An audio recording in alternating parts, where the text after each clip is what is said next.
الحمد لله رب العالمين والصلاة والسلام على سيد المرسلين أما بعد فأعوذ بالله من الشيطان الرجيم بسم الله الرحمن الرحيم الصلاة والسلام عليك يا رسول الله وعلى آلك وصحابك يا حبيب الله الصلاة والسلام عليك يا نبي الله وعلى آلك وأصحابك يا نور الله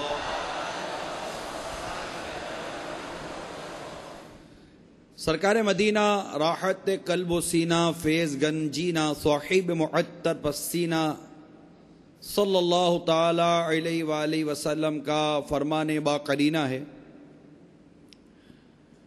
جب کسی مجلس میں یعنی لوگوں میں بیٹھو اور کہو بسم اللہ الرحمن الرحیم وصلی اللہ علی محمد، تو اللہ عز و جل تم پر ایک فرشتہ مقرر فرما دے گا جو تم کو غیبت سے باز رکھے گا۔ اور جب مجلس سے اٹھو تو کہو بسم اللہ الرحمن الرحیم وصلی اللہ علی محمد، تو اللہ تعالیٰ لوگوں کو تمہاری غیبت سے باز رکھے گا۔ صلو علی الحبیب صلی اللہ تعالی علی محمد۔ تو میرے میٹھے میٹھے اور پیارے پیارے اسلامی بھائیوں،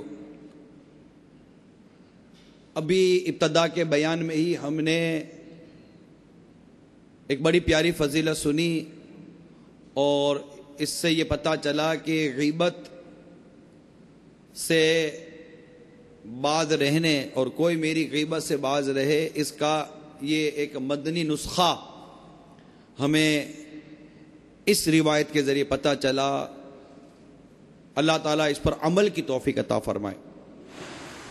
تو دعوت اسلامی کے سنت و برے ہفتہ وار اجتماع میں شریک اسلامی بھائیوں، نیت کر لیجئے کہ جب بھی کسی مجلس میں یعنی لوگوں میں بیٹھیں گے تو پڑھ لیں گے بسم اللہ الرحمن الرحیم وصلی اللہ علی محمد، سب مل کر پڑھ لیں بسم اللہ الرحمن الرحیم وصلی اللہ علی محمد،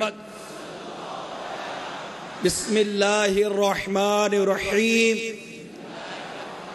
وصلی اللہ علی محمد، بسم اللہ الرحمن الرحیم وصلی اللہ علی محمد۔ تو انشاءاللہ اللہ عز و جل کے ذکر مبارک اور پیارے آقا صلی اللہ تعالی وسلم پر درود و سلام پڑھنے کی برکت سے اس گناہ سے تحفظ رہنے کی صورت نکلے گی۔ صلو علی الحبیب۔ تو میرے میٹھے اور پیارے اسلامی بھائیوں، آج بیان کا موضوع بھی غیبت اور اس کے اسباب ہیں۔ حضرت شفیع بن ماطعی الاشجعی رضی اللہ تعالی عنہ سے روایت ہے کہ رسول اکرم نور مجسم صلی اللہ تعالی علیہ وآلہ وسلم نے ارشاد فرمایا، 4 شخص وہ ہیں جو اہل دوزخ کے عذاب میں مزید اذیت کا اضافہ کر دیں گے۔ وہ کھولتے ہوئے پانی اور آگ میں دوڑتے پھریں گے، ہائے ہلاکت ہائے ہلاکت ہائے ہلاکت، ہماری تباہی کا شور کرتے ہوں گے۔ اہل دوزخ ایک دوسرے سے پوچھیں گے کہ ان لوگوں کا کیا حال ہے جنہوں نے ہماری تکلیف میں اور اضافہ کر دیا۔ فرمایا کہ وہ 4 شخص یہ ہیں، ایک وہ آدمی جو انگاروں کے صندوق میں بند ہوگا، دوسرا اپنی انتریوں کو گھسیٹ گھسیٹ کر چل رہا ہوگا، تیسرا وہ جس کے منہ سے خون و پیپ بہہ رہا ہوگا، اور چوتھا اپنا ہی گوشت کاٹ کاٹ کر کھا رہا ہوگا۔ صندوق میں بند آدمی کے بارے میں کہا جائے گا اس ذلیل شخص کا کیا حال ہے جس نے ہماری اذیت اور بڑھا دی، تو کہنے والا کہے گا یہ ذلیل اس حال میں مرا کہ اس کی گردن پر لوگوں کے مالوں کا بوجھ تھا، یعنی جو اس نے مارے تھے یا چھینے تھے۔ پھر اپنی انتریوں کو کھینچنے والے کے متعلق کہا جائے گا یہ کون شخص ہے جس نے ہماری اذیت میں اور اضافہ کر دیا، جہنمی کہیں گے یہ کہ یہ ان کی اذیت میں اضافہ کریں گے۔ تو جواب ملے گا اس ذلیل کو کوئی پرواہ نہیں تھی کہ پیشاب کہاں کہاں پڑتا ہے، یعنی اپنے کپڑے اور جسم کو پاک نہ رکھتا تھا۔ اس کے بعد اس کے بارے میں پوچھا جائے گا جس کے منہ سے خون و پیپ بہ رہا ہوگا کہ اس کا کیا حال ہے جس نے ہمیں مزید اذیت میں مبتلا کر دیا ہے۔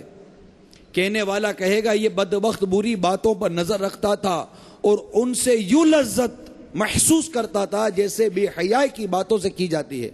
پھر اس شخص کے متعلق کہا جائے گا جو اپنا گوشت کھاتا ہوگا کہ اس کا کیا حال ہے اور اس نے کیوں ہماری اذیت میں اضافہ کر دیا، اس کے اوپر یہ کیوں مصیبت آئی ہے۔ تو جواب دیا جائے گا یہ مردود غیبت کر کے لوگوں کے گوشت کھایا کرتا تھا اور چگلیاں لگاتا پھرتا تھا۔ الامان والحفیظ۔ میرے میٹھے میٹھے اور پیارے پیارے اسلامی بھائیوں جو دعوت اسلامی کے سنت و برے ہفتہ وار اجتماع میں شریک ہیں، مدنی چینل کے ناظرین، اس روایت میں انتہائی عبرت ہے کہ لوگوں کا مال مارنے چھیننے والا، بے حیائی کی طرف یوں نظر کرنے والا کہ اسے لذت اٹھاتا تھا، نیز غیبت و چگلی کرنے والے کا بھی ہم نے حال سنا کہ اس کا کس قدر برا حال ہے کہ وہ اپنا گوشت کاٹ کاٹ کر کھا رہا تھا۔ اللہ تعالی ہم سب کو غیبت سے محفوظ فرمائے، اس کی ہلاکتوں سے محفوظ فرمائے، اور اس سے بچنے کی اللہ تعالی اپنے حبیب کے صدقے میں ہمیں توفیق عطا فرمائے۔ حضرت سیدنا خالد ربعی رحمت اللہ تعالی علیہ فرماتے ہیں کہ میں جامع مسجد میں بیٹھا تھا، یہ کچھ لوگ ایک شخص کو لے بیٹھے، اس کے بارے میں باتیں کر رہے ہوں گے کسی کے بارے میں۔ میں نے انہیں اس سے منع کیا تو غیبت سے باز آ کر کسی اور موضوع پر آ گئے۔ کچھ دیر کے بعد پھر اسی شخص کے خلاف بولنے لگے۔ اب کی بار میں بھی کچھ دیر کے لیے گفتگو میں شریک ہو گیا۔ رات کو میں نے خواب دیکھا کہ ایک لمبا سیاہ آدمی تھال میں خنزیر کے گوشت کا لوتھڑا لیے آیا اور کہنے لگا کھاؤ۔ میں نے کہا اللہ کی قسم میں نہیں کھاؤں گا۔ اس نے مجھے سختی سے جھنجھوڑ کر کہا تم نے اس سے بھی گندی چیز کھائی، یعنی غیبت کی ہے۔ یہ کہہ کر اس نے مجھے گدی سے پکڑا اور خنزیر کا گوشت جس سے خون بہہ رہا تھا میرے منہ میں ٹھونسنے لگا، حتیٰ کہ میں نیند سے بیدار ہو گیا۔ خدا کی قسم 30 دنوں تک مجھے اس کی بدبو آتی رہی، اور میں جب بھی کھانا کھاتا تو اس خنزیر کے گوشت کا ذائقہ اپنے منہ میں محسوس کرتا۔ الامان والحفیظ۔ میٹھے میٹھے اسلامی بھائیوں، یہ بزرگ خوش نصیب تھے کہ ان کو دنیا ناپائیدار ہی میں خواب کے ذریعے خبردار کر دیا گیا۔ ہمارا کیا بنے گا؟ افسوس ہم نے تو نہ جانے کتنوں کی غیبتیں کی اور سنی ہوں گی، نہ جانے غیبتوں کا کتنا وبال ہمارے کاندھوں پر ہوگا۔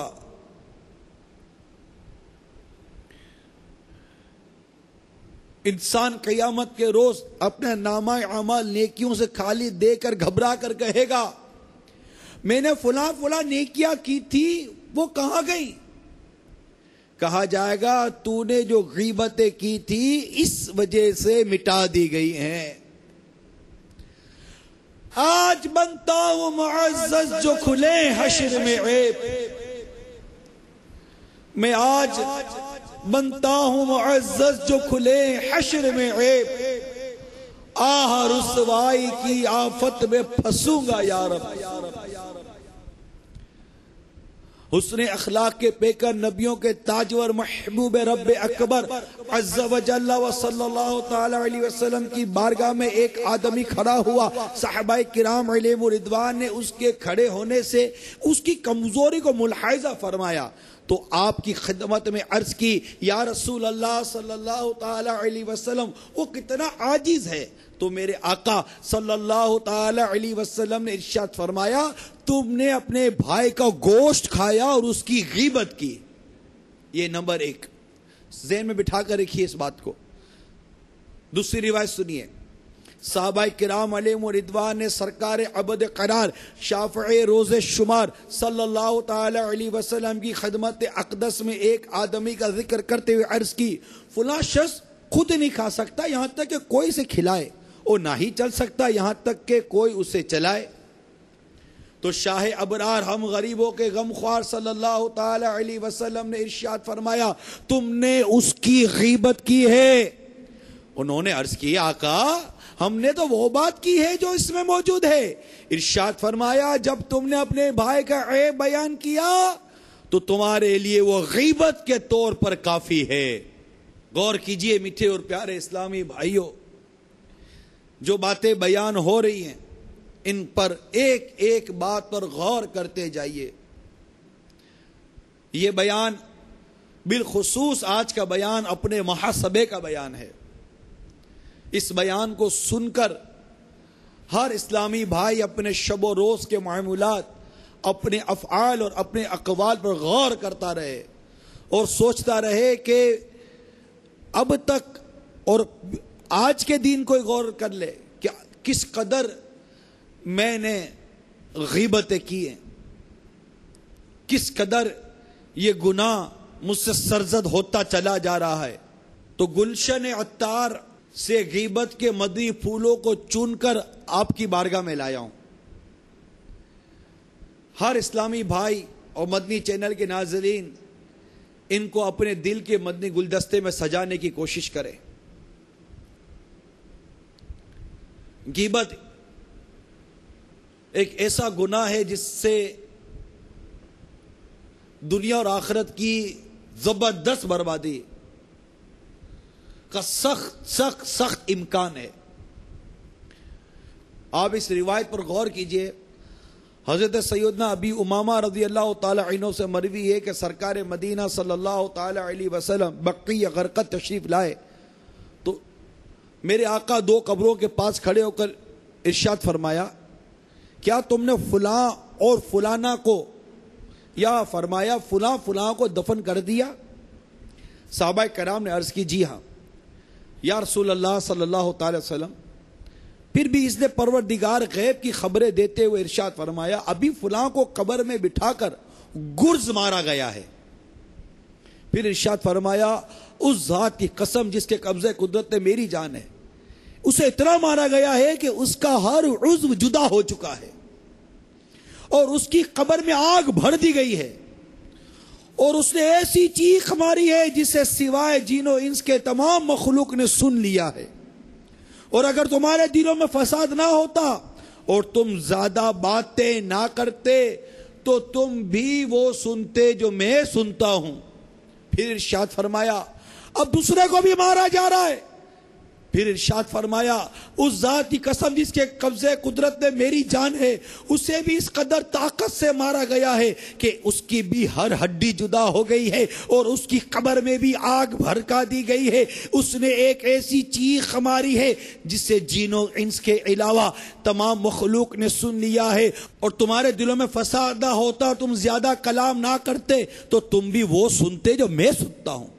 صحابہ کرام علیہم الرضوان نے عرض کیا آقا ان دونوں کا گناہ کیا ہے؟ ارشاد فرمایا پہلا پیشاب سے نہیں بچتا تھا اور دوسرا لوگوں کا گوشت کھاتا یعنی غیبت کرتا تھا۔ اے میرے میٹھے میٹھے اور پیارے پیارے اسلامی بھائیوں، کہ اب بھی غیبت سے نہیں بچیں گے؟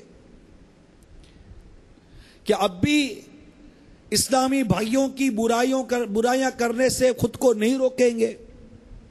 میں انتہائی نازک موضوع کو لے کر حاضر ہوا ہوں، اور آپ نے ابھی دیکھا کہ دو ایسے شخص کو قبر میں کیسا مارا گیا، ان کی ہڈیاں ٹوٹ پھوٹ کر جدا ہو گئیں، ان کی قبر میں آگ بھڑکا دی گئی۔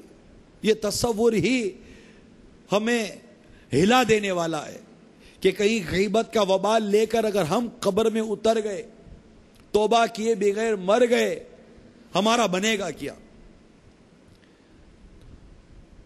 آپ کو میں غیبت کی تعریف بھی بیان کر دیتا ہوں تاکہ غیبت سے بچنا آسان ہو جائے۔ اپنے زندہ یا مردہ مسلمان بھائی کے بارے میں پیٹھ پیچھے ایسی بات کہنا جو اس کو معلوم ہو جائے تو بری لگے، یہ غیبت ہے۔ غیبت کی یہ تعریف اپنے ذہن میں بٹھا لیں، یعنی اپنے بھائی کے پیچھے اپنے زندہ یا مردہ مسلمان بھائی کے بارے میں پیٹھ پیچھے ایسی بات کہنا جو اس کو معلوم ہو جائے تو بری لگے، اس سے غیبت کہتے ہیں۔ مثال کے طور پر آپ بیٹھے ہیں، جو بھی بیٹھا ہے، ہر اسلامی بھائی ہر کوئی توجہ سے سنے، جو بھی بیٹھا ہے، کسی کی بات چلی، اوہ کتنی لمبی کرتا ہے،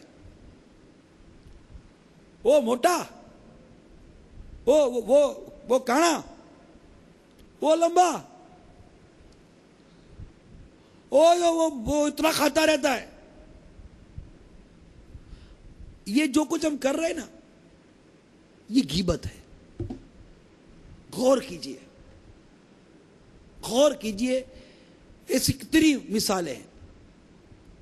اس کے کپڑے میلے، وہ میلے کپڑے والا ہے، وہ تو اس کی گاڑی، وہ گاڑی ہے کہ کھٹارا ہے، یعنی اس کے بارے میں پیٹھ پیچھے ایسی بات کہنا جو اس کو معلوم ہو جائے تو بری لگے۔ اب بتائیے یہ بات اگر آپ کے بارے میں کوئی کہے تو بری لگے گی کہ نہیں لگے گی؟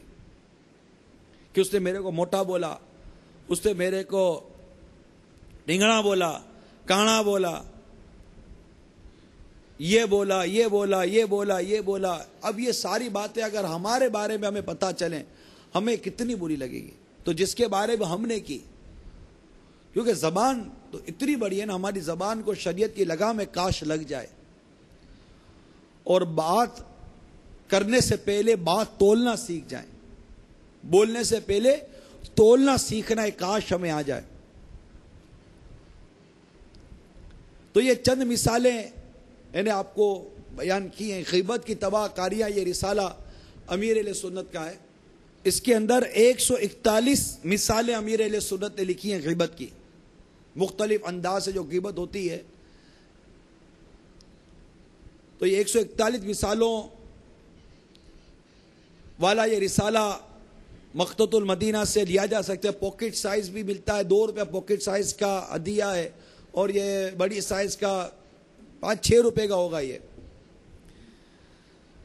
تو اس طرح نہ جانے ہم سے کتنی غیبتیں ہو جاتی ہیں۔ حضرت سیدنا شیخ سعدی علیہ رحمۃ اللہ ہادی فرماتے ہیں، میں بہت چھوٹی ہی عمر میں راتوں کو جا کر عبادت کیا کرتا تھا۔ ایک بار میں اپنے والد مرحوم کے ساتھ ساری رات عبادت میں گزاری اور تلاوت قرآن کرتا رہا۔ چند افراد ہمارے قریب مزے سے سو رہے تھے۔ میں نے اپنے والد محترم سے کہا، ان میں سے کوئی ایک بھی ایسا نہیں جو اٹھ کر تہجد کے 2 نفل ہی پڑھ لے؟ یہ تو مردوں کی طرح سوئے پڑے۔ والد مرحوم نے فرمایا، بیٹا تم عبادت کرنے کے بجائے ساری رات سوئے رہتے، یہی بہتر تھا، کیونکہ تم بیدار رہ کر غیبت میں گرفتار ہو گئے۔ اللہ اللہ میٹھے میٹھے اسلامی بھائیوں، اس حکایت سے معلوم ہوا کہ تہجد وغیرہ نفلی عبادات سے غافل ہو کر ساری رات سویا رہنا اس کے حق میں بہتر ہے، جو کہ رات بھر عبادت تو کرے مگر غیبت کی آفت میں بھی جا پڑے۔ تہجد و نوافل ادا کرنا بے شک کار ثواب ہے، مگر غیبت کرنے والا حقدار عذاب ہے۔ اس حکایت میں ان لوگوں کے لیے عبرت کثیر مدنی پھول ہیں جو بلا اجازت شرعی اس طرح سے غیبت کرتے ہیں۔ مثلا فلاں اشراق چاش نہیں پڑتا، اس کو بہت جگایا مگر فجر یا تہجد کے لیے نہیں اٹھا، مردے کی طرح سویا پڑا رہا، با جماعت نماز کی پابندی نہیں کرتا، پیر شریف کا روزہ نہیں رکھتا، جب بھی اجتماع کی دعوت دیتا ہوں آنٹی مار دیتا ہے،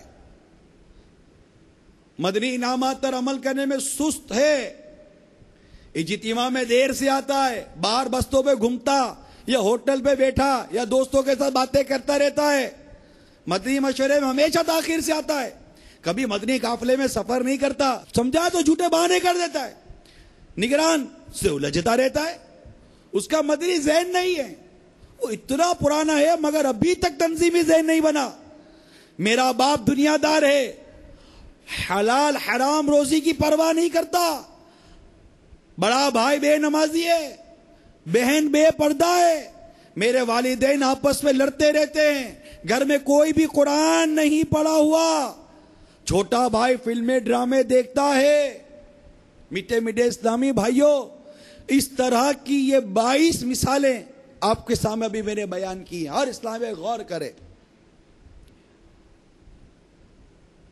آج بنتا ہوں معزز جو کھلے حشر میں عیب، آہ رسوائی کی آفت میں پھنسوں گا یا رب، عفو کر اور صدا کے لیے راضی ہو جا، گر کرم کر دے تو جنت میں رہوں گا یا رب، صلو علی الحبیب۔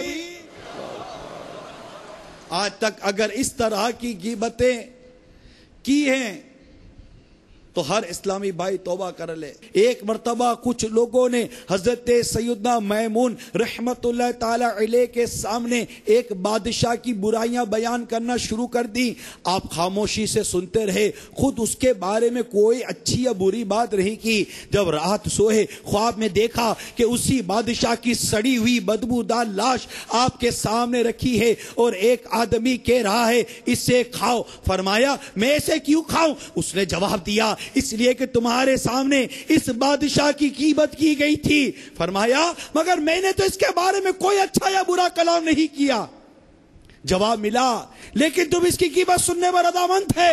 اس خواب کے بعد حضرت سیدہ میمون رضی اللہ تعالی عنہ خود کسی کی غیبت کرتے نہ اپنے سامنے کسی کو غیبت کرنے دیتے، بلکہ اگر کوئی غیبت کرنے کی کوشش کرتا تو اسے منع فرما دیتے، پھر اگر وہ باز آ جاتا تو ٹھیک، ورنہ آپ وہاں سے اٹھ کھڑے ہوتے۔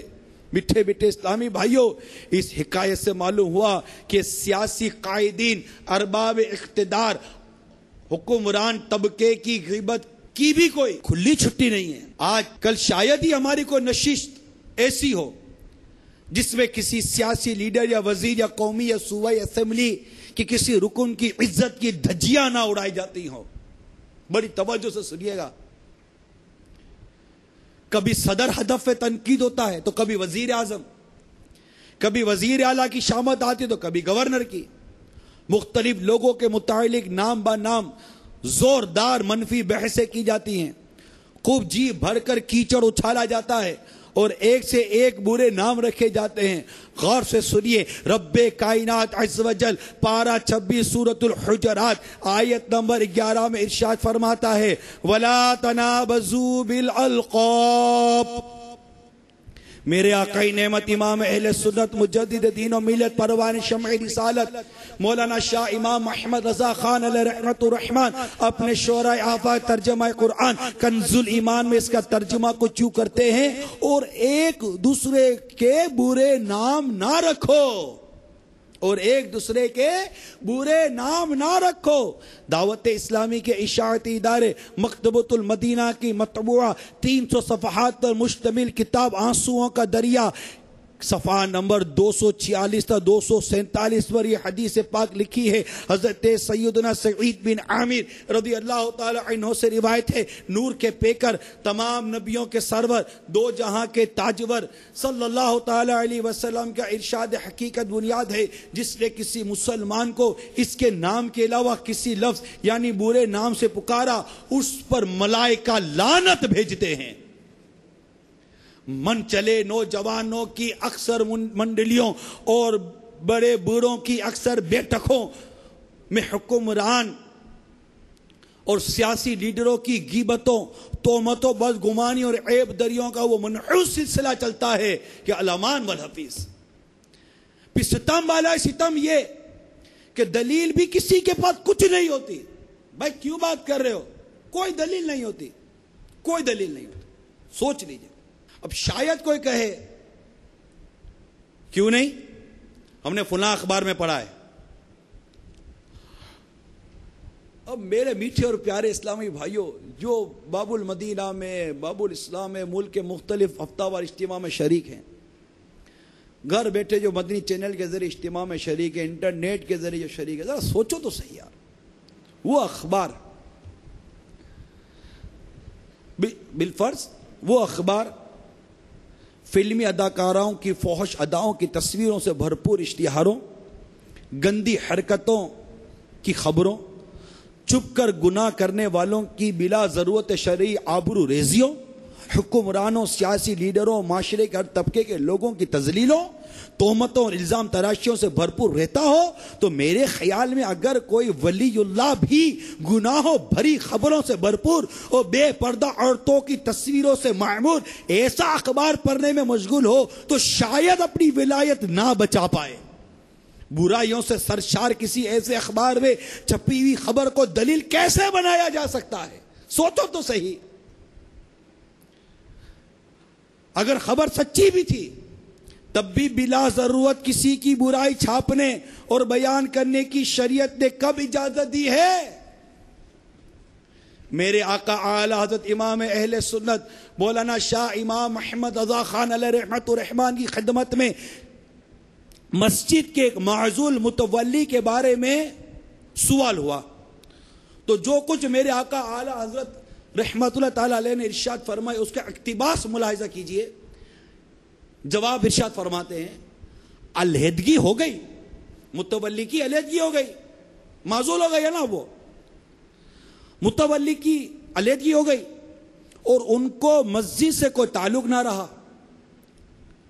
تو ان کی برائیوں کو کندہ کر کے نصب کرانا نہ چاہیے، اس لیے کہ جو کچھ ان سے غفلت ہوئی اس کا عوض ان کو مل چکا، یعنی کو معزول کر دیے گئے.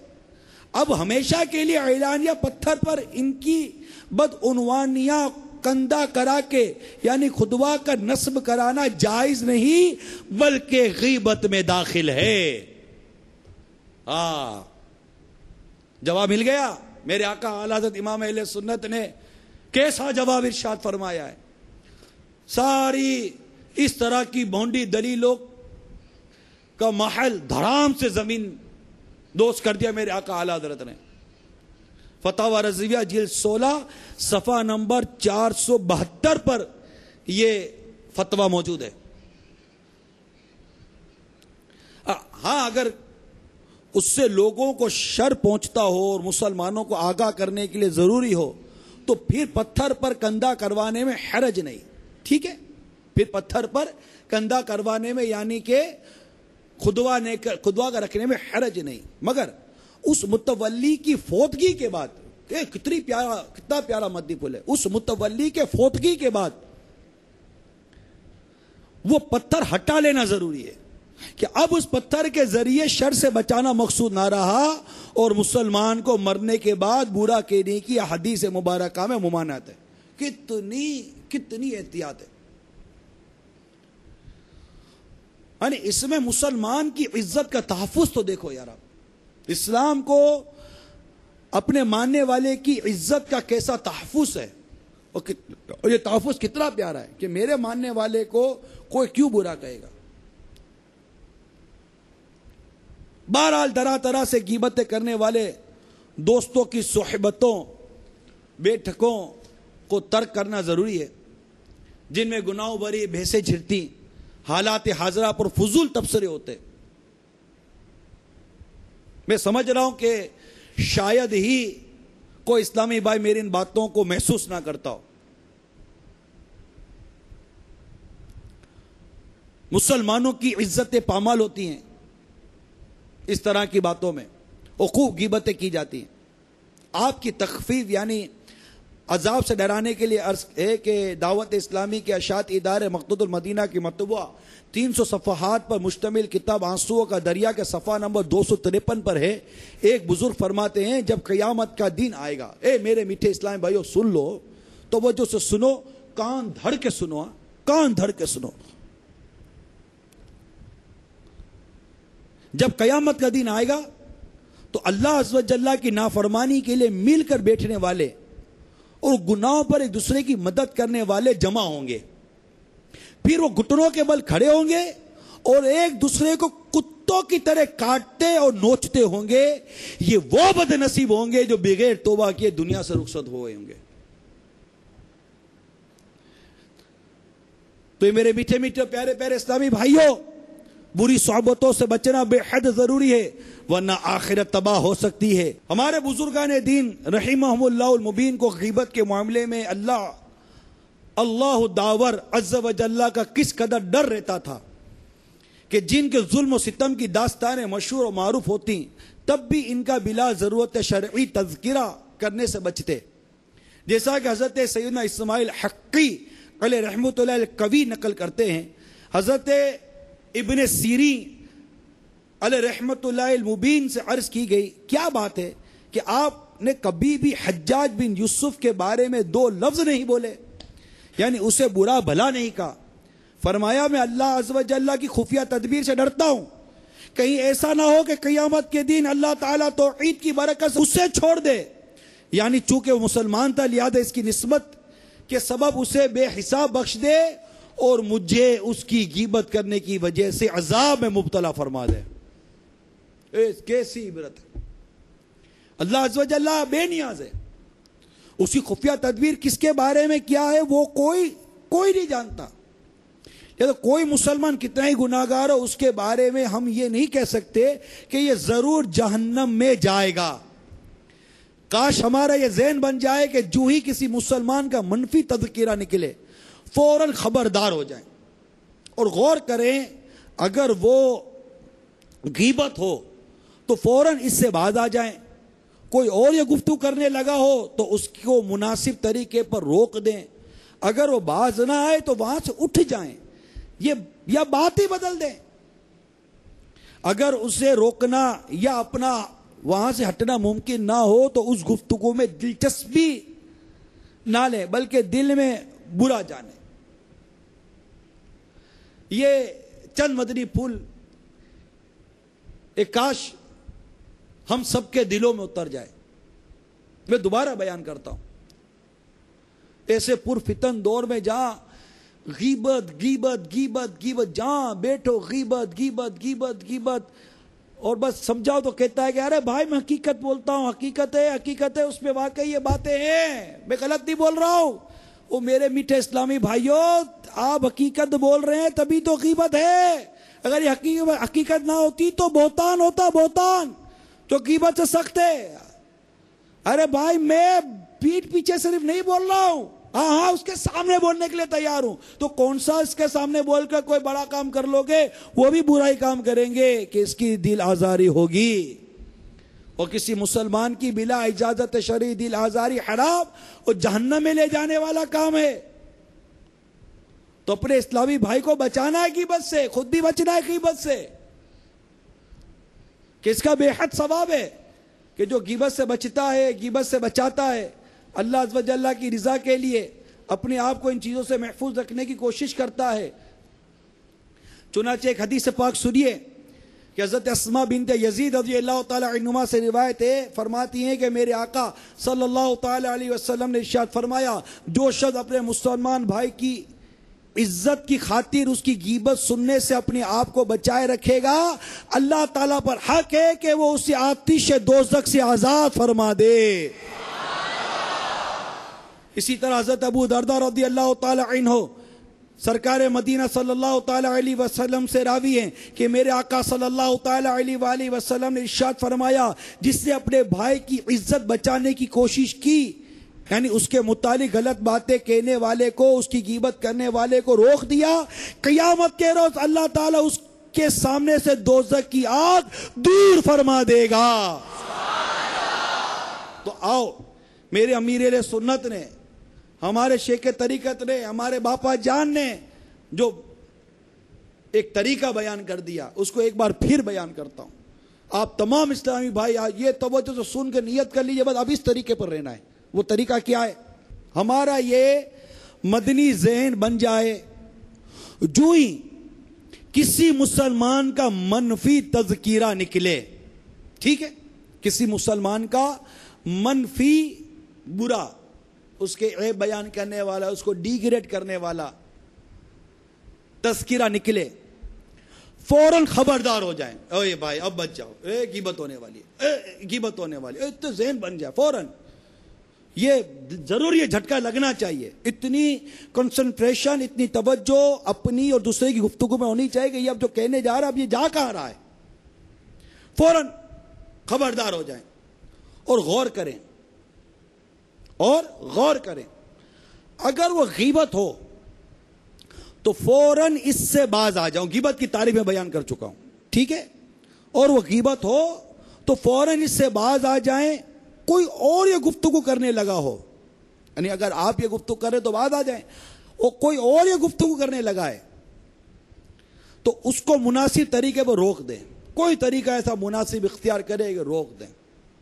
ایسا کوئی تعلقات ہیں اور ممکن ہے، ہو سکتا ہے، آپ کو قدرت ہے، تو توبو اللہ استغفر، فوراً آپ توبو اللہ کہہ دیں، توبو اللہ استغفر اللہ، اللہ کی طرف بخشش طلب کرو، اللہ تعالیٰ سے معافی مانگتے ہیں، تو وہ فوراً سمجھ جائے گا کہ میرے سے غیبت ہو رہی ہے، میرے سے کسی کی برائی بیان ہو رہی ہے۔ بالفرض کسی نے توبو اللہ کہہ دیا اور آپ کہتے ہیں کہ نہیں میں غیبت نہیں کر رہا ہوں، اس کو توبو اللہ اس نے کہہ دیا، آپ استغفر اللہ کہہ دیں، کیا حرج ہے؟ اس کو توبو اللہ کہنے کا ثواب ملے گا، آپ کو اللہ کا ذکر کرنے کا ثواب ملے گا، توبہ کرنے کا ثواب ملے گا، رکنے میں بہتری ہے۔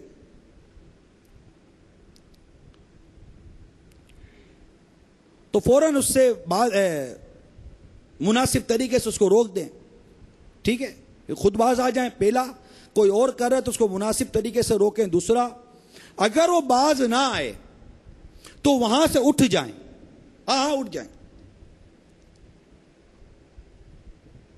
کوئی ایسا طریقہ اختیار کر لیں، اٹھ جائیں۔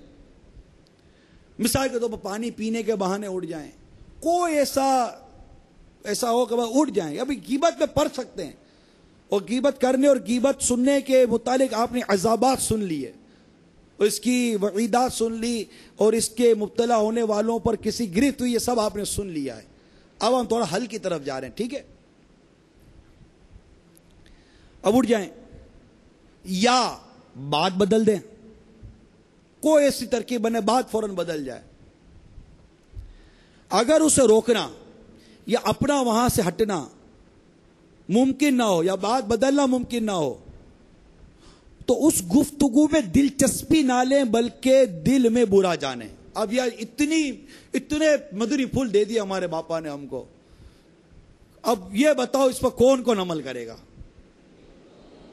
جو جہاں دنیا بھر میں اسلام سننے بعد غیبت کے خلاف جنگ ہے، نہ غیبت کرنی ہے نہ غیبت سننی ہے، بس نہ غیبت کریں گے نہ غیبت سنیں گے، نہ غیبت کریں گے نہ غیبت سنیں گے، نہ غیبت کریں گے نہ غیبت سنیں گے، بس اس کے خلاف جنگ ہے، نہیں چھوڑیں گے اس کو، غیبت کو، بالکل انشاءاللہ ہمارے معاشرے سے اس کی جڑیں کاٹ کر رکھ دیں گے انشاءاللہ عز و جل، انشاءاللہ عز و جل۔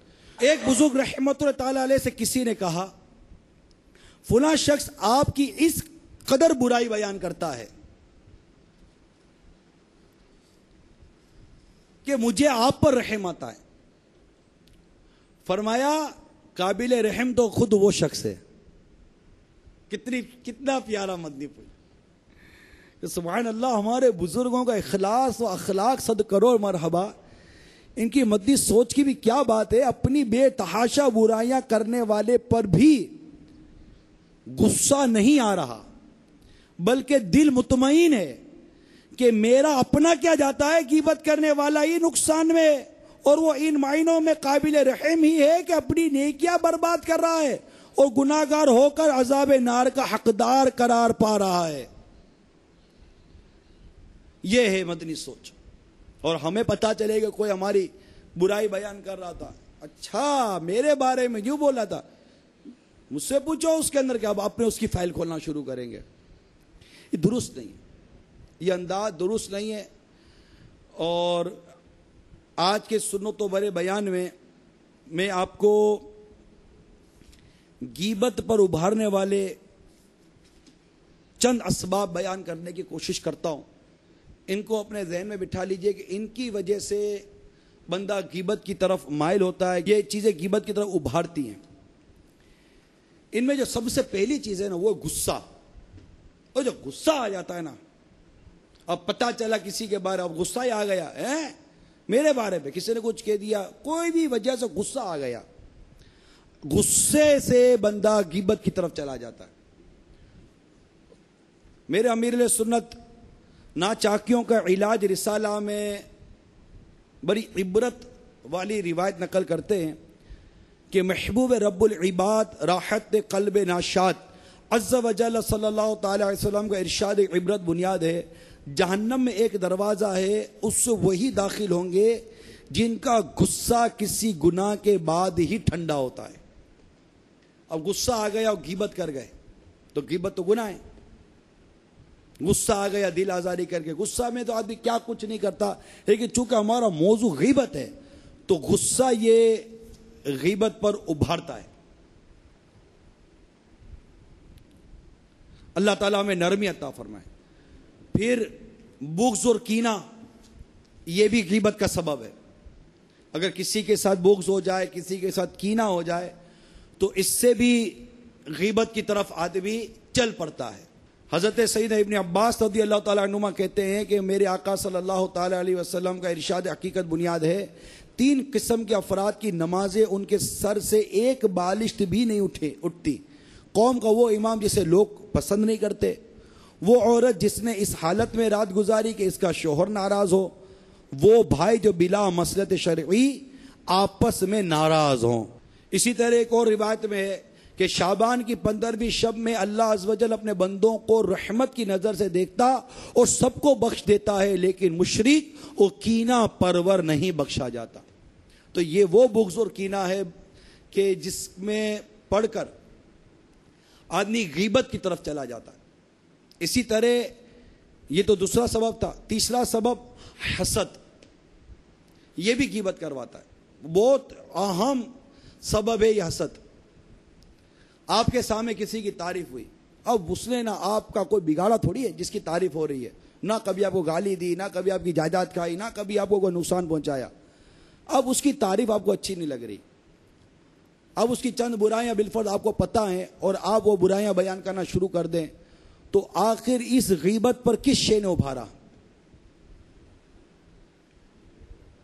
کہ اس کی کسی شہرت کی وجہ سے، اس کی عزت کی وجہ سے، اس کے منصب کی وجہ سے، کسی وجہ سے بھی اب وہ اچھا نہیں لگتا، اس سے حسد ہو جاتی، یعنی کسی کی نعمت کا زوال چاہنا کہ نعمت اس سے زائل ہو کر مجھے مل جائے، حسد ہے۔ حسد یہ بھی غیبت پر ابھارتا ہے۔ تو غصہ، بغض اور کینہ، حسد۔ چوتھا سبب گہرے دوست کی حمایت کا جذبہ بیجا، یہ جو ذاتی دوستیاں ہوتی ہے نا، اس کی وجہ سے بندہ غیبتوں میں پڑ جاتا ہے، اس کی وہ سائڈ لینی ہوتی ہے اور اس کی وجہ سے بھی کئی اوقات وہ غیبت میں پڑتا ہے۔ زیادہ بولنے کی عادت، یہ بھی غیبت، یہ جو زیادہ بولے گا وہ زیادہ غیبت کر جاتا ہے، اس کا ذہنی اگر نہیں ہوگا غیبت سے بچنے کا۔ نمبر 6 طنز کرنے کی عادت، ایسا شخص بھی غیبت میں پڑ جاتا ہے۔ نمبر 7 ہنسی مذاق کی عادت۔ اسی طرح گھریلو ناچاکیاں، اللہ مان والحفیظ، ان حالات میں غیبت سے بچنا قریب با ناممکن ہے۔ بالخصوص اگر کسی کی منگنی ٹوٹ گئی، اب وہ منگنی جیسے ہی ٹوٹی، اب جو غیبت کا، بہتان کا، تہمت کا، چگلیوں کا دروازہ کھلا۔ ہم تو پہلے ہی کہتے تھے وہ ایسے ہیں، وہ کہتا تھا ہمیں تو پہلے ہی پتا تھا وہ ایسا ہے، ہم نے تو ابھی معلومات کی تو پتہ چلا یہ ایسا ہے، تو ہم تو یوں کرتے تھے، ہم تو وہ کرتے تھے، میں نے تو یوں منع کیا تھا، میں یوں منع کیا تھا، وہ تو ایسا ہے، وہ تو ایسا ہے۔ تو لڑکی پر معاذ اللہ تہمت، تو لڑکے پر معاذ اللہ تہمت، تو ان کی غیبت، ان کی غیبت، ان کی برائی، ان کی برائی، ایسی تباہی مچاتی ہے یہ باتیں۔ اسی طرح اللہ نہ کرے طلاق ہو جائے، ہائے ہائے، پھر جو دروازہ کھلتا ہے دعوتوں کے معاملے میں، اس نے دعوت صحیح نہیں دی، اب وہ اس کے پیچھے جو غیبتوں کا دروازہ کھلتا ہے۔ دعوت میں گئے تو اس نے ہاتھ صحیح نہیں ملایا، اس نے کرسی پر صحیح نہیں بٹھایا، کرسی پر بیٹھا، کرسی صاف کیوں نہیں کی تھی، پلیٹ کیوں لا کر نہیں رکھی تھی، تو اس نے وہاں کیوں بٹھایا تھا، تو کھانا کھاتے ہوئے کھانا پوچھنے کے لیے نہیں آیا۔ اب یہ گھر آنے کے بعد جو دعوتوں کے بعد جو گھروں پر آتے ہیں، یہ ہر ایک کو تجربہ ہے۔ آپ کبھی کسی دعوت سے گھر پر آئیں، ایک فیملی گئی دعوت کے اندر، یہ گھر واپس آتی ہے، اب گھر واپس آنے کے بعد کتنے فضائل بیان کیے۔ ایک تو ویسے ہی دعوتوں کا جو حساب کتاب ہے وہ جانے جیسی دعوت ہے کتنی، بے پردگی، بے حیائی، گانے باجے، موسیقی، مخلوط اور اسراف اور فضول خرچی، پتہ نہیں کتنی برائیاں اس زمانے میں دعوتوں میں داخل ہو گئی ہیں۔ خیر، اب میرا موضوع چونکہ یہ نہیں ہے، اب یہ دعوتوں سے اگر گھر پر آئے، یہ دعوتوں میں جاتے ہیں، اللہ تعالیٰ سوچ اور اچھی سمجھ عطا فرمائے۔ اب گھر آ کر اس کے کپڑے کی برائی، اس کے کھانے کی برائی، اس کے ملنے کی برائی، اس کے بچوں کی برائی، اس کی بچوں کی امی کی برائی، اس کے بچوں کے ابو کی برائی، تو یہ صحیح نہیں تھا، یہ صحیح نہیں تھا، یہ کر دیتے، وہ کر دیتے، تو یوں ہوتا، وہ ہوتا، اس کے کلر پر مسئلہ، تو اس کے میک اپ پر مسئلہ، اتنی برائیاں لمان والحفیظ، ذرا سوچو تو صحیح، اتنی برائیاں، اتنی غیبتیں کر کر اگر بغیر توبہ کیے مر گئے، بنے گا کیا؟ کیا بنے گا؟ ارے غور تو کیجئے یار، کبھی کس کی برائیاں، کبھی کس کی۔ آپ بتائیے گھر پہ بیٹھ کے ہوتا کیا ہے؟ اللہ ماشاء اللہ، تو ماموں کے گھر کی برائی، تو چچا کے گھر کی برائی، تو پھوپھی کے گھر کی برائی، تو داماد کی برائی، تو ساس کی برائی، تو بہو کی برائی، تو نن کی برائی، بہو نہیں ہے تو ساس اور بیٹی لگے ہوئے ہیں، تو ساس اور بیٹی نہیں ہے تو بہو لگی ہوئی ہے، تو پتہ نہیں کیا تماشا ہے، تہمت ہے، بہتان ہے، چگلی ہے، غیبت ہے، یہ حرام جہنم میں لے جانے کام کا وبال لے کر بغیر توبہ کیے قبر میں اتر گئے، بنے گا کیا؟ ایک کاش ہماری سوچ بن جائے، کاش ہمیں سمجھ آ جائے کہ یہ ہم غلط کر رہے ہیں، یہ غلط ہے، یہ درست نہیں ہے، یہ انداز غلط ہو رہا ہے، یہ سب کچھ چاہے گھر میں ہو، بازار میں ہو، کہیں بھی ہو، یا معاذ اللہ مسجد کے اندر بیٹھ کر سب غلط غلط غلط غلط ہے۔ ایک کاش ہمیں کسی کی برائی بیان کرنے کی سوچ ہی ہماری ختم ہو جائے، کاش ایک کاش ایسی حسن زن کی نعمت نصیب ہو جائے، ایسا قفل مدینہ نصیب ہو جائے۔ بعضوں کا سوچتے رہتے دماغ کام نہیں کرتا، سوچ ساتھ چھوڑ دیتی ہے کہ بنے گا کیا، کہاں جائیں، کہاں بیٹھیں، کس کے پاس جائیں، کس سے سنیں، کس کو سنائیں، زبان سنبھلتی نہیں، دل سنبھلتا نہیں، دماغ بچتا نہیں، آنکھ رکتی نہیں، کان بچتا نہیں، ہر طرف اعضاء گناہ ہی میں پڑتے چلے جا رہے ہیں، کھائی نہ کھائی بیٹھنا پڑتا ہے، بعض اوقات توجہ ہوتی نہیں ہوتی، گناہ میں، کبیرہ میں اور یہ غیبتوں میں نہ جانے کون کون پڑ جاتا ہے، کچھ سمجھ نہیں پڑتی، بنے گا کیا، بچے کیسے؟ کوئی سننے کے لیے، سمجھنے کے لیے تیار نہیں ہے، کوئی قفل مدینہ لگانے کے لیے تیار نہیں ہے، کوئی تنہائی اختیار کرنے کے لیے تیار نہیں ہے، ان چیزوں سے بچنے کے لیے تیار نہیں ہے، سوچتے نہیں ہے کہ یہ وبا لے کر قبر میں چلے گئے، اگر تانبے کے ناخنوں سے اپنے جسم کی کھال نوچنی پڑ گئی، بنے گا کیا مرنے کے بعد؟ قبر میں آگ لگ گئی، قبر میں گرزوں سے مارا گیا، ہڈیاں توڑ دی گئی، قبر میں عذاب نازل ہو گیا اللہ کی ناراضی کی صورت میں، ہمارا بنے گا کیا؟ آخر کیوں نہیں مانتے ہم لوگ؟ زبان کو کیوں نہیں روکتے ہم لوگ؟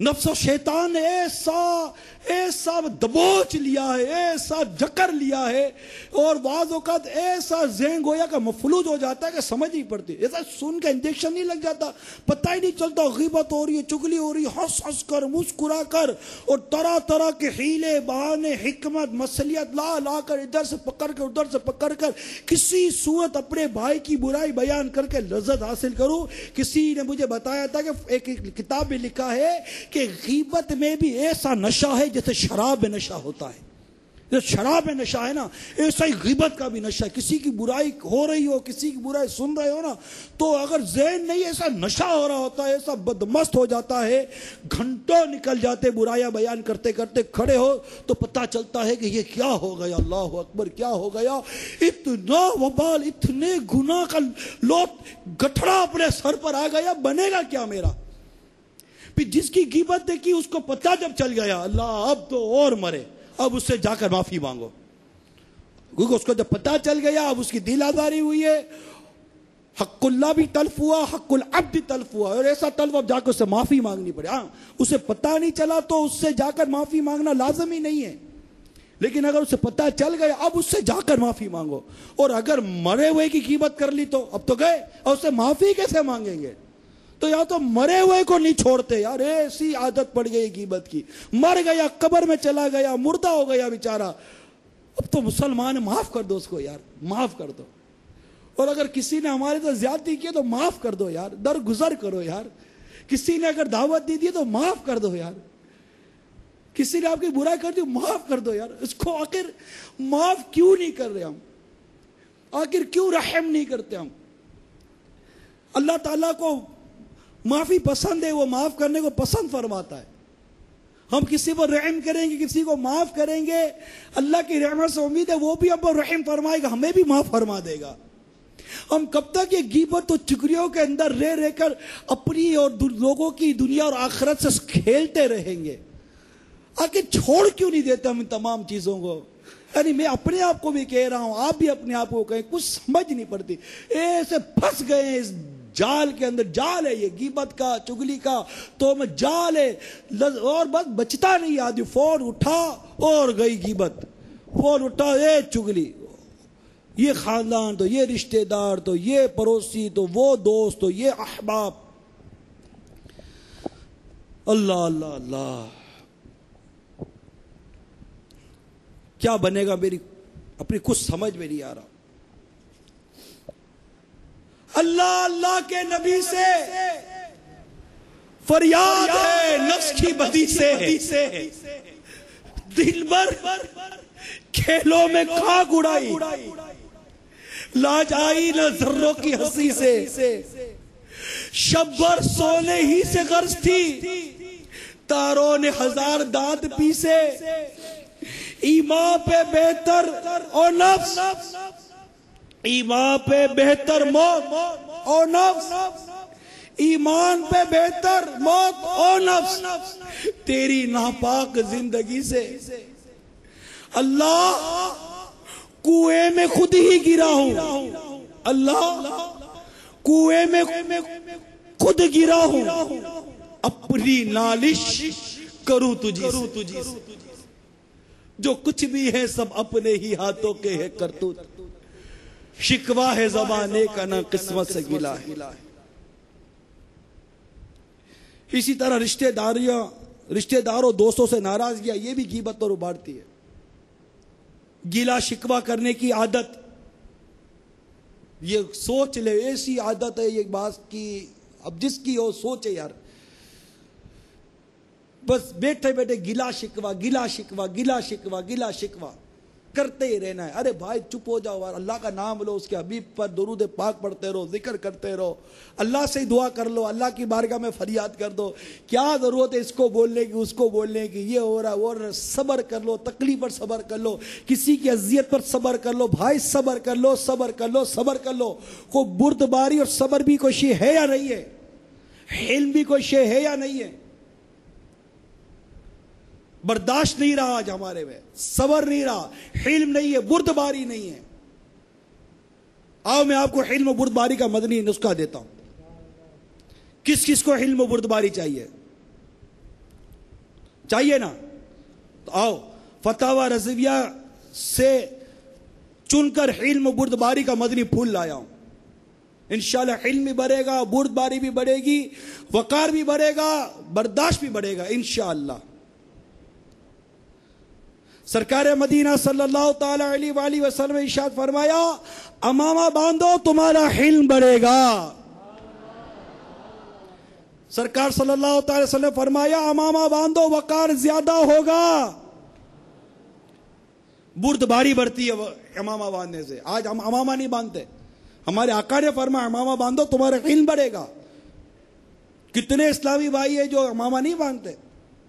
اگر امامہ باندھیں گے انشاءاللہ سرکار کی اس حدیث پاک کا صدقہ نصیب ہوگا اور امامے سے علم، وقار اور بردباری میں اضافہ ہوگا. اور انشاءاللہ اس کی برکت سے اللہ نے چاہا تو غیبت سے، چگلی سے، غصے سے اسے نجات بھی نصیب ہوگی انشاءاللہ. کون کون امامہ باندھنے کی نیت کرتا ہے؟ یہاں بھی اور دوسرے شہروں میں، دوسرے ملکوں میں جہاں اسلام ہے وہ سب نیت کرے انشاءاللہ امامہ باندھیں گے انشاءاللہ عز و جل.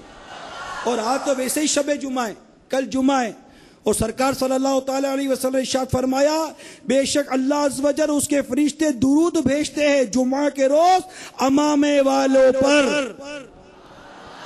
سبحان اللہ. پھر امامے کے ساتھ نماز 10,000 نیکی کے برابر ہے.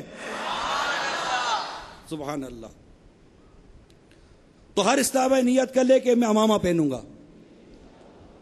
انشاءاللہ. اس سے اور بھی بہت سے فائدے ہیں. مثال کے طور پر حدیث پاک میں آیا امامے کے ساتھ 2 رکعتیں بے امامے کی 70 رکعتوں سے افضل ہے.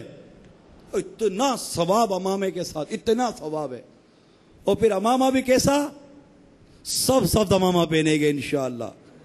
انشاءاللہ ہم بھی دیکھیں یا کوئی ہمیں دیکھے تو اسے میرے آقا کے گنبد خضرا کی یاد آ جائے گی، اسے مدینے کی یاد آ جائے گی، مدینے کے تصور میں کھو جائے گا انشاءاللہ.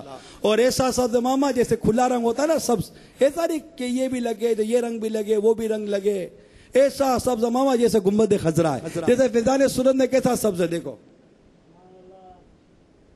یہ فیضان سنت میں سبز رنگ دیکھیے میرے آقا کے گنبد کا. اب ایسا سبز امامہ کون پہننے کی نیت کرتا ہے؟ ماشاءاللہ عز و جل. تو میں عرض کر رہا تھا کہ امامہ سے علم بردباری بڑھتی. ابھی جو میں نے حدیث پاک بیان کی یہ فتاوی رضویہ جلد 6 صفحہ نمبر 211 تا 214 پر میرے آقا اعلی حضرت امام اہل سنت نے امامے کے فضائل میں یہ حدیثوں کو نقل فرمایا ہے. تو انشاءاللہ اس سے برداشت اور علم و بردباری بڑھے گی. تو اجتماع میں پہن کر آئیں. شب جمعہ ہوتا ہے اس کی برکتیں لیں گے. اسی طرح جمعہ کو بھی پہن کر رکھیں گے اور نیت کریں انشاءاللہ سر پر ٹوپی پر امامہ باندھیں گے. اور ٹوپی بھی نرم چپڑی ٹوپی ہوتی ہے نا، نرم چپڑی ٹوپی پہنیں گے کہ انشاءاللہ امامہ باندھیں گے بھی ایسا کہ اوپر سے گول گول لگے جیسے گنبد ہے. اور نیت تو کر لو یار، پکی نیت کر لو یار، کوئی حرج نہیں ہے. میرے آقا کی سنتوں پر ہم عمل نہیں کریں گے تو کون کرے گا؟ عاشقان رسول سرکار کی سنتوں پر عمل کریں گے اور اس کی دعوت بھی دیں گے اور انشاءاللہ مدنی قافلوں میں سفر کر کے بھی امامے پہنیں گے اور امامے پہنوائیں گے انشاءاللہ. اور ایسی سنت کو عام کریں گے، ایسی سنت کو عام کریں گے. ہر طرف سب اماموں کی بہار آ جائے گی انشاءاللہ. اجتماع میں بھی امامہ باندھ کر بیٹھیں گے انشاءاللہ. ٹھیک ہے نا؟ مسجد میں بھی ہوں امامہ سر پر. اور دیکھیں ابھی عشاء کی نماز پڑھیں گے. اب جنہوں نے امامہ نہیں پہنا اگر وہ عشاء کی نماز میں امامہ پہن لیں گے تو انشاءاللہ عز و جل ان کو نمازوں کا ثواب ان کا بڑھ جائے گا. تو نیت کرو کہ میں انشاءاللہ امامہ سجاؤں گا. اسی طرح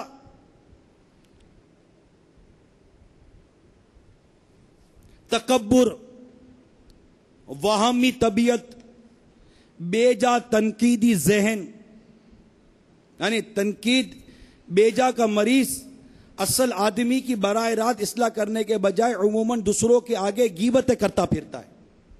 ترا غیبت کی ہلاکت سامانیوں اور اس کی دینی اور دنیاوی نقصانات سے نا واقفیت، بے جا جذباتیت اور بھڑاس نکالے بغیر سکون نہ ملنا.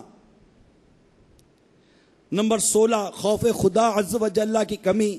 نمبر 17 عذاب الہی سے اپنے آپ کو ڈراتے رہنے کی عادت نہ ہونا. بہرحال جو غیبت کی آفت سے بچنا اور قبر و جہنم کے عذاب سے نجات کا آرزو مند ہو، اسے بیان کردہ ان اسباب اور اس کے علاوہ بھی غیبت پر ابھارنے والی اشیاء کا علاج کرنا نہایت ضروری ہے۔ حضرت سیدنا قتادہ رضی اللہ تعالی عنہ فرماتے ہیں ہمیں بتایا گیا ہے عذاب قبر کو 3 حصوں میں تقسیم کیا گیا، 1/3 عذاب غیبت سے، 1/3 چغلی سے، اور 1/3 پیشاب کے چیٹوں سے خود کو نہ بچانے سے ہوتا ہے۔ تو اللہ تعالی ہم سب کو غیبت کی ان ہلاکیوں سے محفوظ فرمائے۔ تو ان کا انشاء علاج کریں گے تو اللہ نے چاہا تو بچت ہو جائے گی۔ اسی طرح غیبت اور مزید متعدد گناہوں سے حفاظت کا بہترین نسخہ لوگوں سے الگ تھلگ رہنا بھی ہے۔ چنانچہ حجت الاسلام حضرت سیدنا امام محمد بن محمد غزالی علیہ رحمۃ اللہ الوالی کے فرمان کا خلاصہ ہے، عام لوگوں کی عموماً عادت ہوتی ہے کہ جہاں کہیں مل کر بیٹھے کہ کسی نہ کسی کی عزت کے پیچھے پڑے، یعنی غیبتیں اور چغلیاں شروع ہو گئی، کیونکہ ان کی غذا یہی ہے۔